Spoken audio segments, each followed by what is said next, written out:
David prays a prayer of distress, and then a prayer of thanksgiving, and the former is recorded in the first 5 verses, and the latter in the last 4. So now let us attend to both these parts of this psalm and learn something from each. First, the prayer of distress.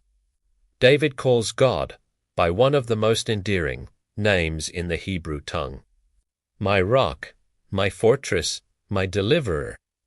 And indeed, the God of Abraham is such a God, and we need him to be so, for otherwise we cannot stand before the power of our spiritual and temporal enemies.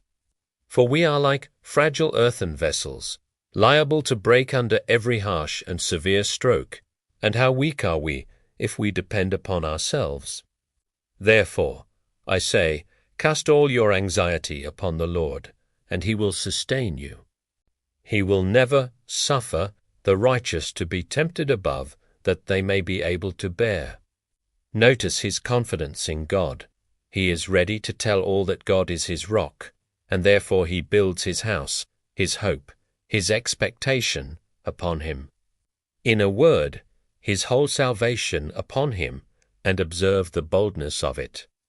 He does not say, I hope God will hear me.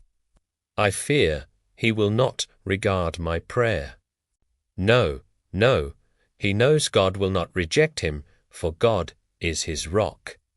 And believers should not rest until they have had some token from God that he has heard them, and until they can say with David, surely God will hear me when I call upon him.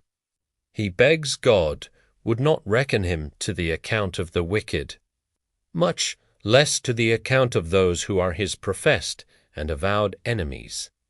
We read of hypocrites, of mockers, and of the ungodly. These 3 sorts of people are here mentioned together, and they are all distinguished from the righteous. Hypocrites are those that profess religion without the reality of it. Mockers are those that despise it. Ungodly, those that live without God in the world. Now, the godly are said to be under the influence of the wicked, when they are in fellowship with them, when they go along with them in their conversation and conduct, and when they join with them in sin, when they love the world and its vanities, or are conformed to the world in their dress, pleasures, and behavior,